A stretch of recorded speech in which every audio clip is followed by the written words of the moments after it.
할렐루야, 안녕하세요.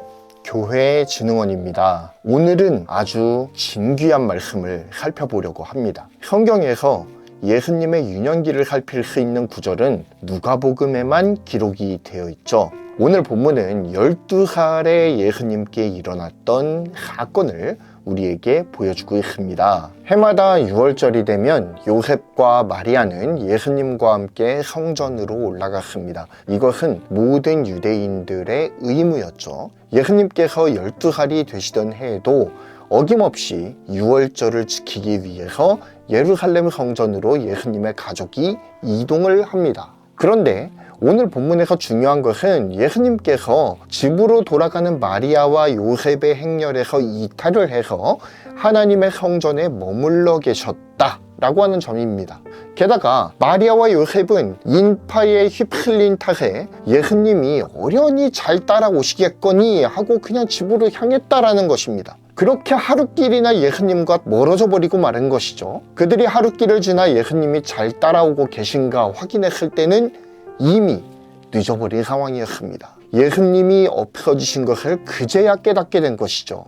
마리아와 요셉은 왔던 길을 거슬러 올라가면서 예수님을 애타게 찾습니다. 하지만 예수님은 그 어디에도 계시지 않았습니다. 그리고 마침내 그들은 출발 지점이었던 예루살렘 성전까지 거슬러 올라오고 말았습니다. 그리고 성전에서 예수님이 선생들 가운데에 둘러싸여 앉으셔서 그들과 이야기를 나누시는 장면을 목격하게 됩니다.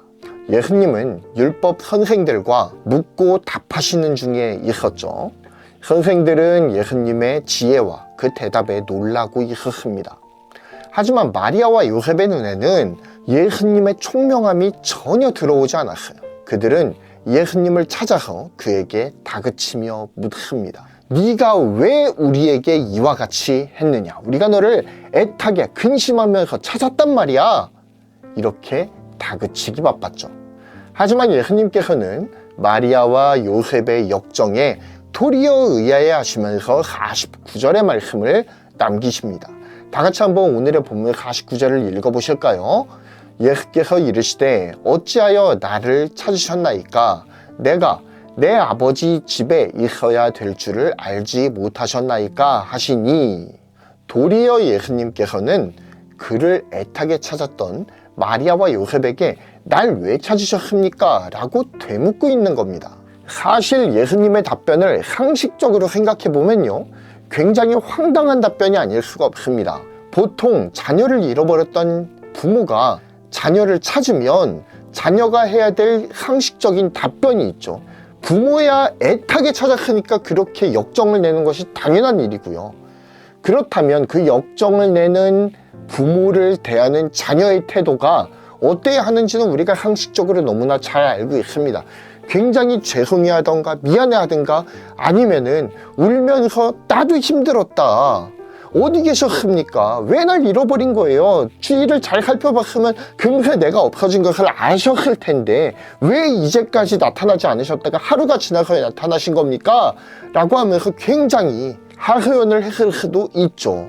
원망했을 것입니다. 이것이 우리가 생각하는 상식적인 12살 어린아이의 반응일 겁니다. 부모님과 격리된 채 하루라는 시간이 지났잖아요. 12살이라고 하는 나이가 그리 어린 나이가 아닌 것처럼 보이지만 아직까지는 그래도 부모님의 손길이 필요한 나이 아닙니까? 그러면은 너무나도 죄송해하거나 아니면 혼날까봐 두려워하거나 아니면 원망하는 것이 당연한 반응일진데 예수님의 반응은 달랐다는 거죠. 굉장히 황당하게도 아니 왜 나 찾았어요? 제가 제 아버지의 집에 있어야 되는 줄 알지 못하셨나요? 아니 그렇다면 예수님은 왜 이렇게 황당한 반응을 하신 것일까요? 이 말씀이 예수님의 유년기를 유일하게 보여주는 사건이라는 것에 주목할 필요가 있습니다. 유일하게 예수님의 유년기가 기록된 이 사건에 예수님이 마치 버릇없는 어린이처럼 비춰지기까지 할 수 있는 이 사건이 기록된 이유가 무엇이냐라는 거예요. 이것은 바로 예수님의 정체성을 드러내주기 위한 하나의 장치입니다. 예수님은 하나님의 아들이시죠. 요셉과 마리아의 아들이 아니십니다. 그들의 몸을 빌려서 이 세상에 오셨을 뿐 여전히 예수님은 하나님의 아들이라는 정체성이 한 번도 변하신 적이 없어요. 하나님의 아들이신 예수님은 자신의 진짜 아버지이신 하나님과 가까이 있고 싶으셨던 겁니다. 그래서 예수님은 성전을 떠나지 않으시고 지키시면서 하나님의 곁에 계시려고 하셨다라는 거죠. 예수님은 성전 안에서 무엇을 하고 계셨습니까? 바로 율법교사들과 이야기를 나누고 계셨습니다. 본문에 보니 선생들이 예수님의 지혜와 언변에 놀랐다, 놀라워했다 라고 기록하고 있죠. 이를 통해 예수님이 이들과 나누신 대화가 그냥 일상적인 꼬마와 어른의 대화가 아니었음을 미뤄 짐작할 수가 있는 것이죠. 아마도 예수님은 하나님의 말씀인 이 율법에 대해서 궁금한 점들을 물으시고 그들이 물으시는 것에 또한 답변을 하시면서 오늘날로 따지면 성경 공부를 하고 계셨을 것 같아요. 이미 다 알고 계시는 내용이죠. 그럼에도 불구하고 하나님의 말씀을 사모해서 율법교사와 이야기를 나누면서 하나님과 이 말씀으로 교제를 나누고 있는 것입니다. 예수님은 자신의 정체성과 사명을 한 번도 잊으신 적도 없고 흔들리신 적도 없음을 이 사건을 통해서 보여주고 있다는 겁니다. 예수님이 어렸을 적부터 버릇이 없었다라는 걸 보여주려고 하는 게 절대 아니라는 거죠. 예수님은 자신의 정체성과 사명을 단 한 번도 잊으신 적도 없고 흔들리신 적도 없음을 이 사건을 통해서 보여주고 있다라는 것입니다. 예수님의 흔들리지 않으시는 그 지위, 바로 하나님의 아들이심을 보여주는 하나의 사건이며 장치이다라는 것이죠. 내가 내 아버지 집에 있어야 할 줄 알지 못하셨나이까? 이렇게 물으시는 예수님의 물음에 예수님의 영적 권위와 지위가 고스란히 녹아들어 있다 이 말씀입니다. 예수님은 하나님의 아들이십니다. 비록 육신은 꼬마의 모습을 하고 계시지만 영혼은 계속 하나님과 교통하면서 친밀한 교제를 이어나가고 계시다라는 것이죠. 하나님의 집인 성전에서 하나님의 말씀을 나누면서 예수님은 하나님과 더욱 가까이 지내고자 하셨습니다. 하지만 육신의 부모는 예수님의 이러한 언행을 전혀 이해하지 못했죠.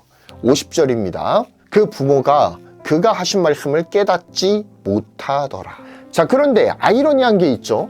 마리아와 요셉은 모두 예수님이 누구신지 이미 천사를 통해 고지를 받은 사람들이라는 겁니다. 예수님이 하나님의 아들이시며 이 세상의 구원자가 되실 분이라는 사실을 그들은 이미 천사를 통해 알고 있었다라는 거예요. 하지만 그들은 예수님과 함께하는 12년의 세월 동안 그 사실을 까마득히 잊어버립니다. 아무리 신앙이 좋아도, 아무리 하나님의 말씀을 뜨겁게 체험했다고 하더라도, 아무리 의로운 사람이라고 하더라도 사람은 무뎌져요. 기억을 잊어버립니다. 매우 중요한 것까지도 잊어버리는 것이 사람이에요. 그런데 그들은 절대 잊어서는 안 되는 걸 잊고 말았습니다. 누굴 잊었죠? 구원자이신 예수 그리스도를 잊어버렸어요. 내가 내 아버지 집에 있어야 할 줄 알지 못하셨나요?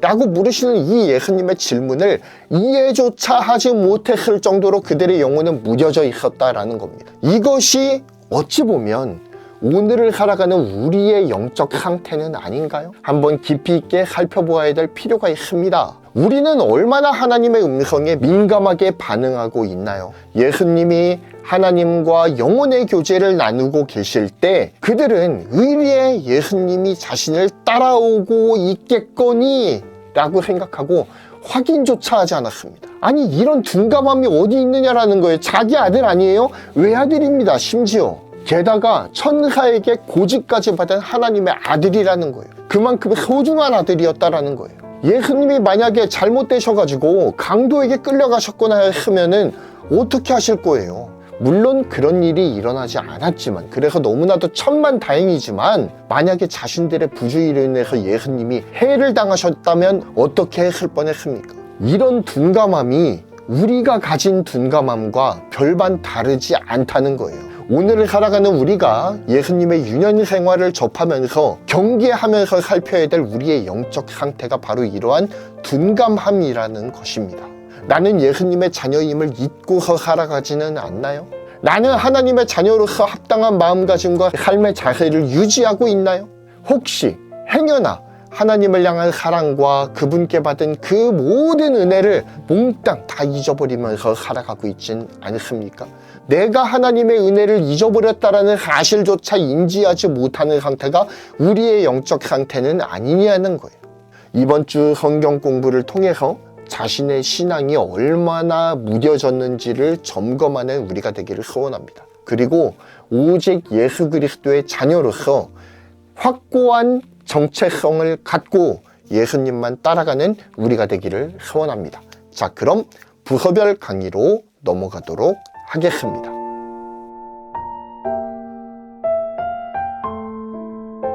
자, 유치부 활동부터 살펴보도록 하겠습니다. 자, 유치부 활동은 예수님을 만나러 애타게 그를 찾는 요셉과 마리아의 모습을 생각하면서 미로를 푸는 활동이 하나 있고요. 미로의 정답에는 초성이 적혀져 있습니다. 정답은 뭘까요? 예수님을 만나러 가요 입니다. 이 예수님을 만나러 가요 라고 하는 이 길을 따라서 가게 되면 예수님을 만나게 되는 것이죠. 그리고 이 세트 활동의 미로 도안을 활용을 해서 우리도 예수님을 따라가는 사람이 되자라고 하는 이 바람을 담은 활동을 고에서 진행을 하게 됩니다. 이 세트 활동에서 활용된 미로 도안을 활용을 하는 것인데요. 이 미로 도안은 교수 자료에 똑같이 그 그림이 그려져 있습니다. 그래서 교수 자료에서 미로 도안 그리고 예수님을 따라가는 원의와 단위 이렇게 두 가지의 도안이 있는데 이거를 다운받아서 출력을 해서 사용하시면 되겠습니다. 자, 교수 자료는 어디 있느냐면요. 홈페이지에 맨 윗단에 주요 사역 탭으로 가시면 교회학교 공과란이 있습니다. 그리고 공과 자료실로 들어가시면 교수 자료 카테고리가 있거든요. 그 교수 자료 카테고리를 클릭을 하시면 열람을 하실 수가 있습니다. 교수 자료에서 출력한 미로 도안을 골판지에 부착을 합니다. 자, 저는 A4 용지 박스를 좀 오려가지고 골판지를 마련을 했는데요. 골판지는 문구점에서도 팔거든요. 그래서 인원수대로 골판지를 준비하셔서 활동을 진행하셔도 상관이 없고 과자 박스 같은 게 있으시면 뜯어서 사용하셔도 됩니다. 자, 이렇게 풀칠을 해서 골판지에 붙여주도록 하겠습니다. 자, 이제 밑판이 완성이 되었습니다. 이런 식으로요. 자, 그런 다음에 이제 이 도안을 접어야 되거든요. 자, 접는 선에 따라서 2번 접어주는 겁니다.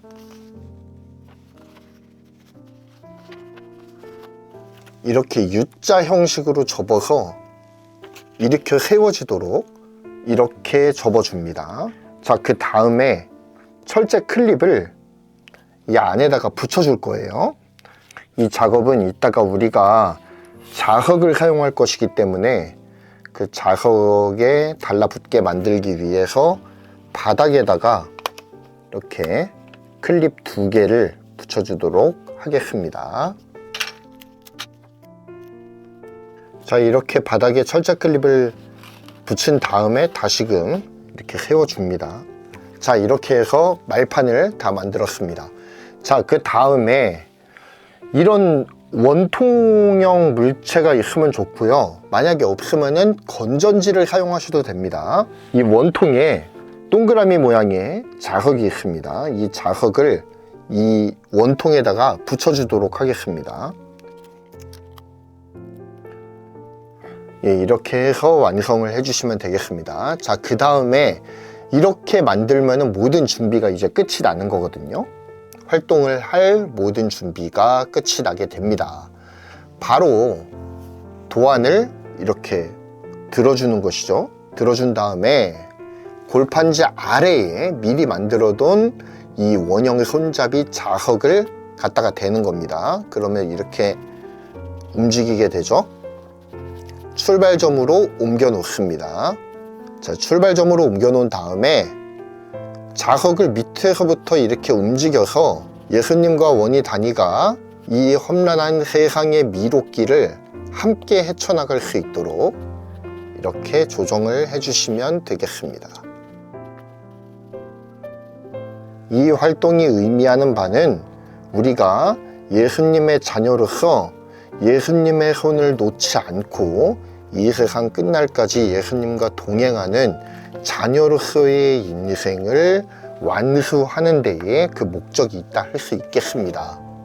예수님께서 하나님과 교제하시기 위해 성전에 머무르셨던 것과 같이 우리도 예수님의 자녀로서 예수님의 뒤를 따르면서 친밀하게 그분과 교제하고 싶다라고 하는 신앙 고백과 소망의 그 활동에 목적이 있다 할 수 있겠습니다.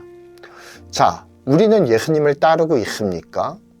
예수님을 따르고 있다라고, 예수님을 사랑한다라고 고백하지만 정작 삶의 방향은 예수님과 반대일 때가 많죠.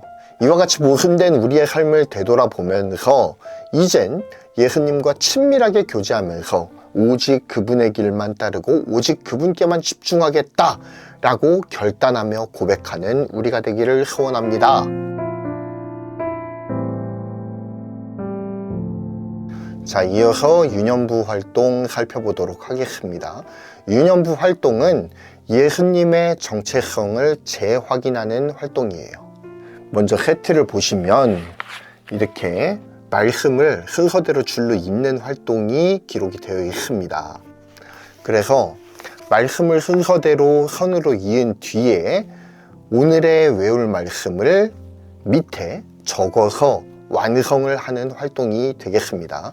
이것은 오늘의 암송 구절을 더욱더 머릿속에 쉽게 각인시키게 하기 위해서 하는 활동이기도 해요. 주제 강의에서도 말씀드렸듯 예수님의 이 말씀, 내가 내 아버지 집에 있어야 할 줄 알지 못하셨나이까? 라고 하는 이 예수님의 말씀은 예수님이 누구신지에 대해서 잘 보여주는 말씀 중 하나입니다.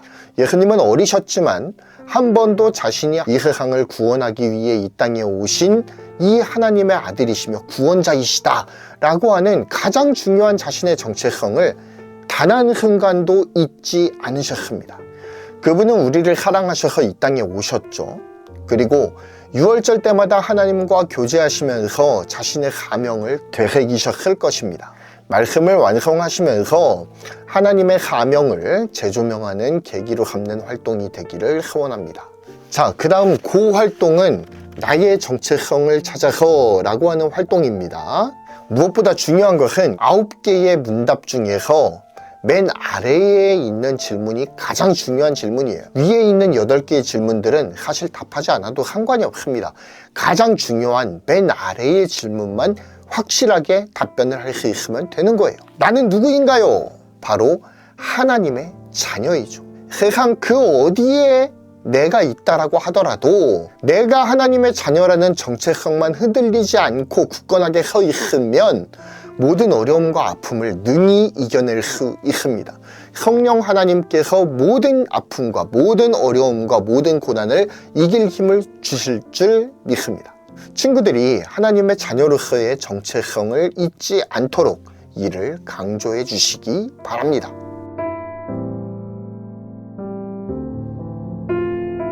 자, 초등부 활동도 살펴보도록 하겠습니다. 초등부 활동은 굉장히 간단해요. 세트 활동에서는 우리가 하나님의 자녀임을 상기하는 활동이 준비가 되어 있습니다. 예수님을 자신의 구원자와 주인 그리고 하나님의 아들로 믿는 사람들은 모두 하나님의 자녀이죠. 하나님의 자녀는 하나님이 원하시는 삶을 살아가죠. 하나님은 모든 사람이 구원에 이르길 원하고 계세요. 그러므로 하나님의 자녀들은 하나님이 기뻐하시는 잃어버린 영혼을 찾아서 구원하는 일에 최선을 다하게 됩니다. 그러므로 우리는 늘 하나님의 자녀로서 어떻게 하면 복음을 좀 더 효과적으로 전할 수 있을 것인가에 대해서 고민해야 돼요. 이 활동의 가장 중요한 포인트는 그림을 색칠하는 게 가장 중요한 포인트가 아니고요. 하나님의 자녀로서 우리가 정체성을 어떻게 가져가고 있느냐입니다. 우리가 하나님의 자녀라는 확고한 믿음과 정체성이 있다면 복음을 전하는 일에 힘을 쏟을 수밖에 없다라는 것입니다. 가장 적절한 방법을 찾을 수밖에 없다 이 얘기입니다. 이를 잊지 않기 바랍니다. 자, 초등부 고 활동은 성전에서 말씀을 읽고 계신 예수님을 찾는 활동이죠. 성전에서 예수님이 말씀을 읽으시고 율법 교사들과 말씀에 대해 이야기를 나누셨던 이유는 무엇일까요? 바로 예수님이 하나님의 아들이시기 때문에 아버지 하나님과 좀 더 친밀한 영적 교제를 나누기 위함이었습니다. 한 번도 자신의 정체성과 사명을 잊지 않고 흔들리지 않으셨던 예수님을 생각하면서 우리도 하나님만 사랑하고 하나님의 말씀을 사모하는 예수 그리스도의 자녀로서의 정체성을 잊지 않겠다라고 다짐하는 계기가 되기를 소망합니다. 자, 이제 강의를 마무리하겠습니다. 정체성은 사람의 가치관을 보여줍니다. 정체성은 사람의 행동을 좌지우지합니다. 그리고 정체성은 사람의 삶의 방향을 결정합니다. 그러므로 정체성을 확립한다 하는 것은 곧 그 사람의 삶의 방향을 어디로 향하게 할 것인가, 그것을 결정하는 것과 같다라고 말할 수가 있겠죠. 예수님은 자신의 정체성이 확고하셨습니다.